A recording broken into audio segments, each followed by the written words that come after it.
Today in Titan News, we discuss the development of the OC Historic Hangar update, updates on Gaza, and the latest on the ongoing CFA strike. Titan News starts now.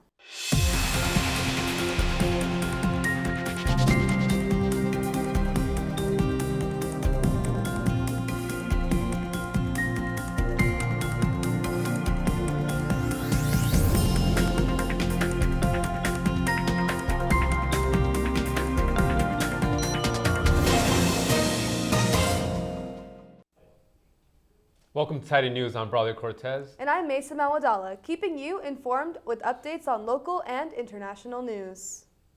We begin with breaking news about a hangar fire in Orange County. A fire has destroyed a historic World War II hangar this morning at the former Tustin Air Base. The fire began early Tuesday morning and flames could be seen through the destroyed roof. Fire authorities continue to fight the flames and are currently preparing for the structure to collapse. And a Jewish man has died from injuries he suffered during an Israel-Palestine protest over the weekend. 69-year-old Paul Kessler died Monday in the hospital after falling and hitting his head on the ground during an altercation in Thousand Oaks. Kessler took part in the pro-Israel and pro-Palestine rally over the weekend. Authorities are investigating the case and the cause of this fatal injury. We continue with updates on the casualties in Gaza as the death toll continues to rise, with most of the victims being women and children. The Palestinian death toll has surpassed 10,000 after the Israeli army expanded airstrikes in northern Gaza on Monday. United Nations officials say that Gaza is slowly becoming a, quote, graveyard for children, end quote. The Israeli army is expected to enter Gaza City soon. And the California Faculty Association is anticipated to strike. Now with more updates, Nolian de la Cruz. 95% of members of the California Faculty Association voted that they would go on strike if necessary for better working conditions and higher pay. The union represents 29,000 California State University professors, lecturers, counselors, and coaches. The current 3-year agreement between faculty and the CSU did not agree on faculty salaries for this year. Now the union's demands include raising salaries by 12%, setting course caps to improve workloads, and extending paid parental leave from 1 month to 1 semester. You may or may not know, we have faculty that are food unstable, that are housing unstable. We have some faculty members that come to campus to use the internet because they can't afford it at their house. We know that Orange County is a very, very expensive market. Many of our faculty members can't even live in Orange County. So a 12% raise would keep us slightly above inflation in the cost of living. It would help immensely. The CSU's counteroffer was a 5% general salary increase for this fiscal year. The CSU and the union are currently in a fact-finding process to try to reach an agreement. The union states that the vote does not mean that they will strike, but it shows solidarity among union members. I would let my students know ahead of time, and I would not work. That means no classes, no grading, no emails. Again, hopefully it doesn't come to that, and hopefully if it does, it's short. I think it will be. The university cannot run without classes being taught. CSU Interim Chancellor Jolene Coaster stated that the union's proposal would cost about $380 million, which is greater than the entire annual operating budget of 15 CSUs. She went on to write that each university already dedicates 75% of operational costs to personnel. We do hope that the Chancellor's Office and the CFA reach an agreement right away. That's what's going to be best for everybody. In the unlikely event that there is some kind of activity on the campus, we'll be ready for it, and we will mitigate the impacts the best we can so that it has the least impact on our students. Thank you, Nolian. We'll be back with updates on FAFSA, student parents here at Cal State Fullerton, daylight savings, and our weather segment. Stay with us.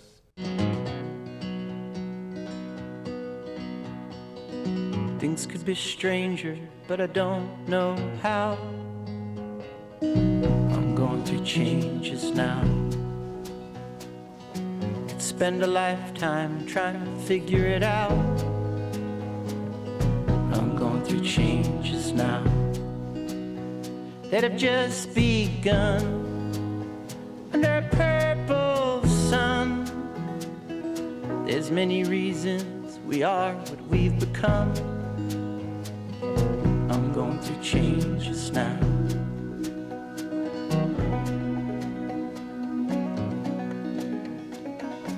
things could be different, but I don't know how. I'm going through changes, through all of the strangeness. I'm going through changes now.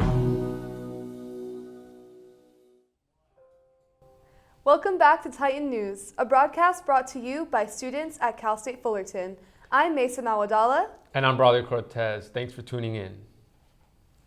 Students would normally be applying for FAFSA during the months of October and November, but this year, they'll have to wait until December to start applying.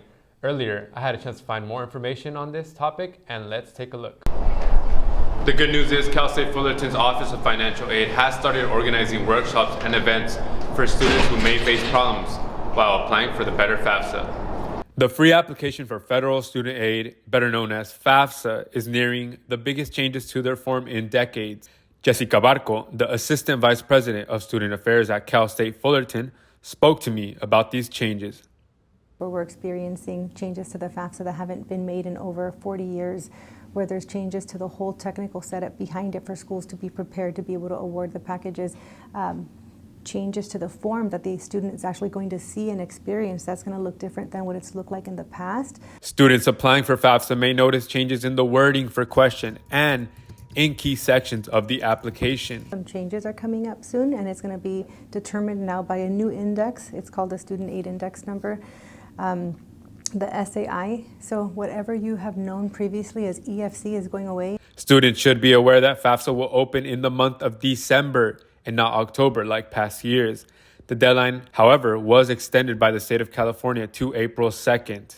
So what I recommend is get it done before the holiday break so that when you come in January and there was something that you didn't know, you didn't understand, got hung up on, something got stuck, we have time to work through it.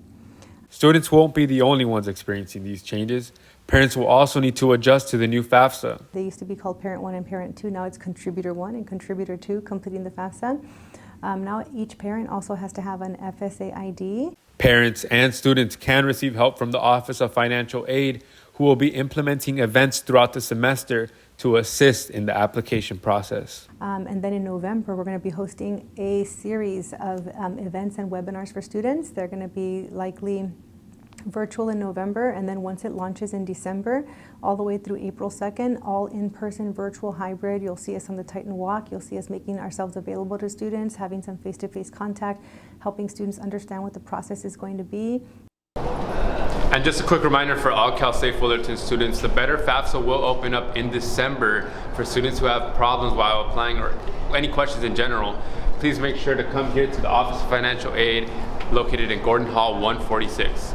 This is Bradley Cortez for Titan News. Cal State Fullerton's demographics include parents who strive for a higher education and have children. Cal State Fullerton has events for student parents to attend with their children. Many other cities in Orange County, like La Palma, host free events for student parents. The games, they're all child-oriented. Thanks, Jesse. That's informative. Moving on to the next story. While most of us students are wanting more sleep this Sunday, we just got more. Skylar Scott has the details. This weekend, we gained an hour of sleep when the clock went backwards in the middle of the night. Daylight savings, a seemingly unimportant topic, sparks much debate amongst people and lawmakers, most wishing it would end. Personally, I dislike daylight savings. I feel like it makes it confusing, and also I feel like there's no reason for it anymore. Daylight savings became popular during World War II and became a U.S. law in 1966. Europe later adopted this time switch in the 1970s as an attempt to conserve energy. I know it used to be significant, but I don't think that really matters anymore. I wish they would just stop it. In 2022, the Sunshine Protected Act was created to make the shift permanent. However, it has not been in effect because lawmakers couldn't decide whether to keep standard time or daylight savings time. That would mean choosing to have sunsets at around 5:30, like this, or it's still looking bright outside until almost 8 p.m. According to the Pew Research Center, most countries don't observe daylight savings, excluding some European countries and North America. And the United States, Hawaii, and Arizona also don't observe the time change. Until a decision is made, remember to fall back and spring forward. This is Skylar Scott for Titan News. Back to you in the studio. Thank you so much, Skylar, for that information. Let's check out the weather. AJ, what's the weather going to be like this week? We are currently experiencing a chilly afternoon at 71 degrees Fahrenheit with 75% of humidity and an expected low of 61 degrees Fahrenheit with 56% coverage of partly cloudy skies that are expected to be clear around 3 p.m. this afternoon. We have the wind at 6 miles per hour and gusts at 21 miles per hour, so be sure to keep warm.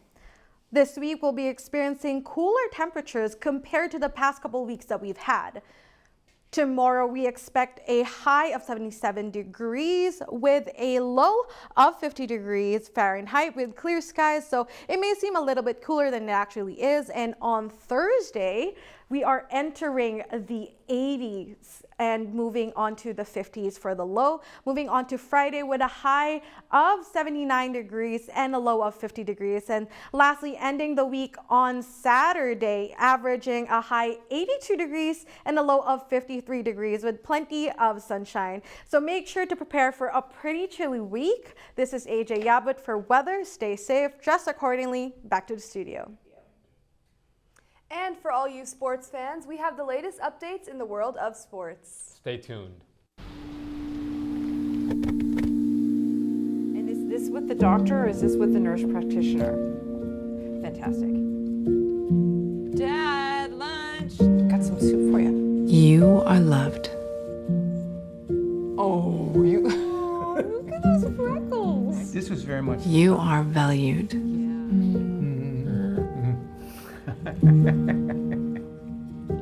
You are strong. You are resilient.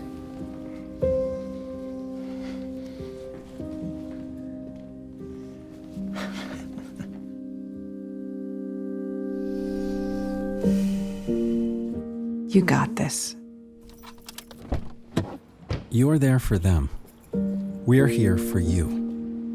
Find free care guides to support you and your loved one at aarp.org/caregiving. Welcome back. You're watching Titan News. And now it's time for our sports update. Raven Esparza has the latest for us.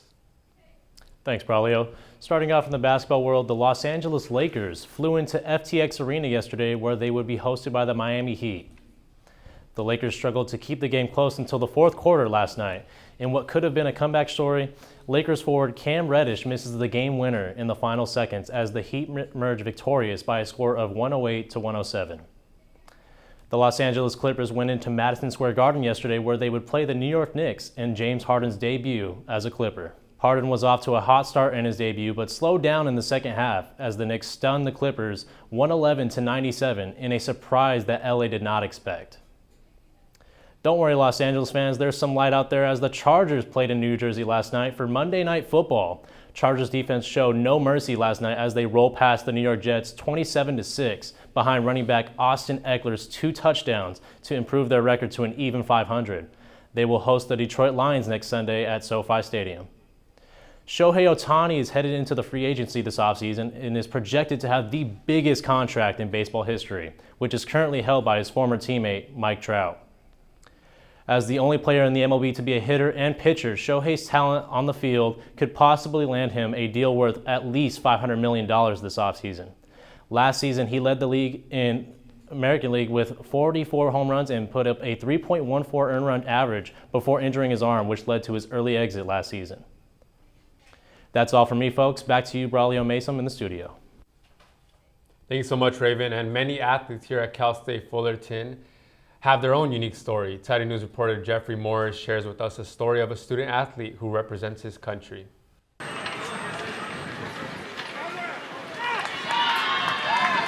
Here at Cal State Fullerton, many senior student athletes are excited for their last year of competition. They get to play in the sport they love and represent their school one last time. However, many have taken a different path, like Ernesto Colliozo. He chose to represent his country. Anytime I get to put on that jersey, the uniform, I mean, man, it's like, the nerves never leave me. I always get nervous, but it's always the biggest smile at the end of the day, and I love it so much. Ernesto finished his time with Cal State Fullerton's track team last year.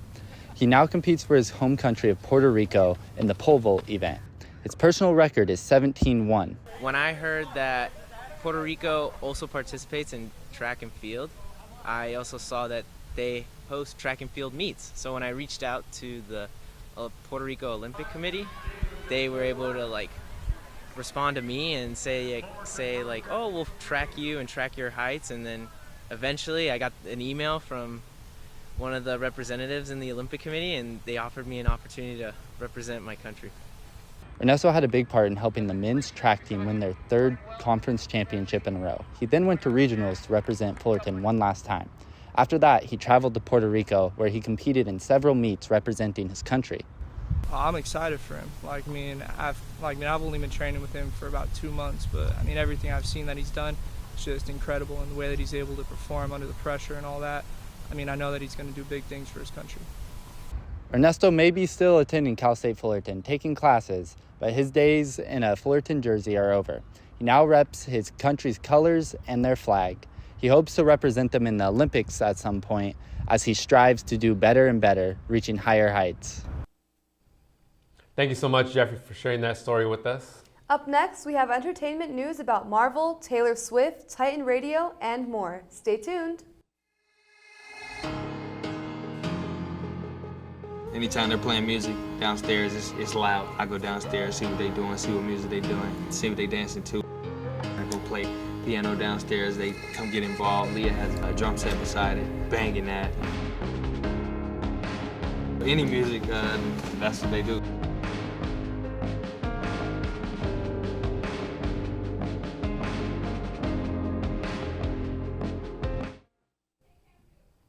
Welcome back to Tidy News. I'm Braulio Cortez. And I'm Mesa Mawadala. Let's hear more about what's new in entertainment. Cynthia? Marvel fans assemble. Get ready for the next action-packed of Marvel Universe. The highly anticipated movie, The Marvels, opens in theaters across the U.S. and is set to make its grand debut on November 10th, this Friday, promising an exciting cinematic experience for fans. Brie Larson returns as Captain Marvel with Teyonah Parris, who we first saw in WandaVision as she played Monica Rambeau, allowing her to transform to any type of energy. Iman Vellani is also part of the studded cast as she plays Kamala Khan in the Disney Plus miniseries, Ms. Marvel. These three superheroes will have to work together to defeat the bad guy. With its star-studded cast, stunning visual effects, and thrilling storyline, The Marvels is expected to be the must-see movie for comic book enthusiasts and moviegoers.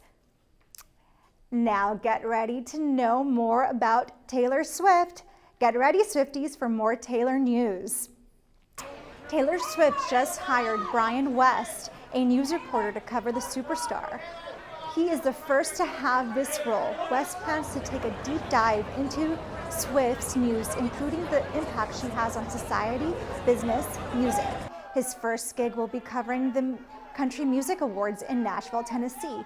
West is eager to embark in his journey with Swift as she continues to make history. Bringing it closer to home, an engineer club on campus called Stalebridge Club is open to all. Juliana White has more. Fostering creativity, strengthening communication, and new skill development, the Cal State Fullerton Steelbridge Club is one place students can do just that. Students a part of the club are learning how to weld and use different power tools to build a 20-foot-long bridge made entirely out of steel.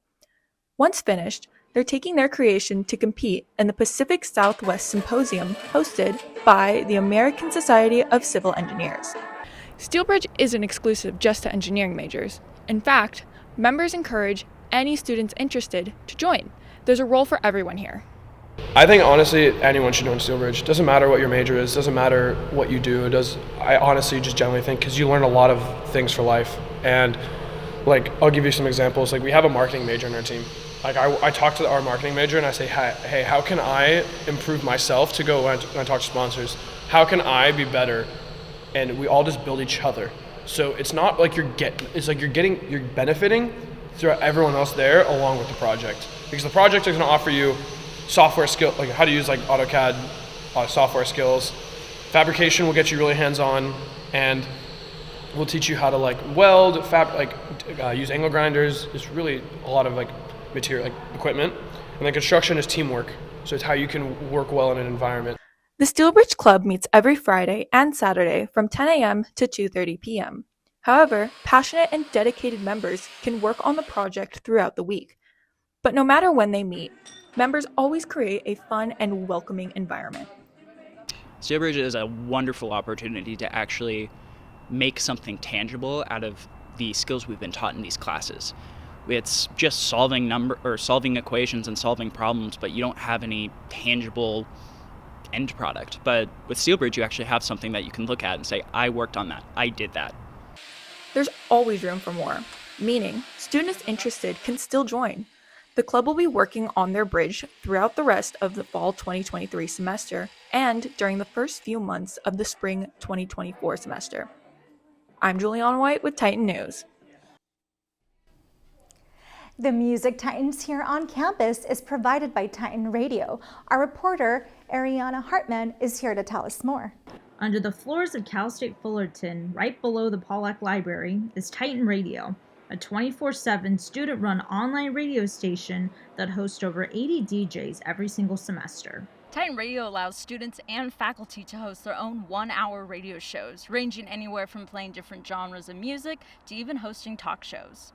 You can get involved in, it doesn't matter what your major is. And I just also think, like, even if you have just a basic love for music, everybody has that common interest here. DJs are able to play any kind of music they would like to because it's an online radio station, meaning there's a blanket copyright. The world is their oyster. DJs are also able to pick whether they have a pre-recorded show or a live show. Live shows are hosted inside Titan Radio Station, equipped with its own soundboard, fun decor, and the ability for people to call in. Pre-record booths have their own setup with various microphones and monitors and are in their own separate station.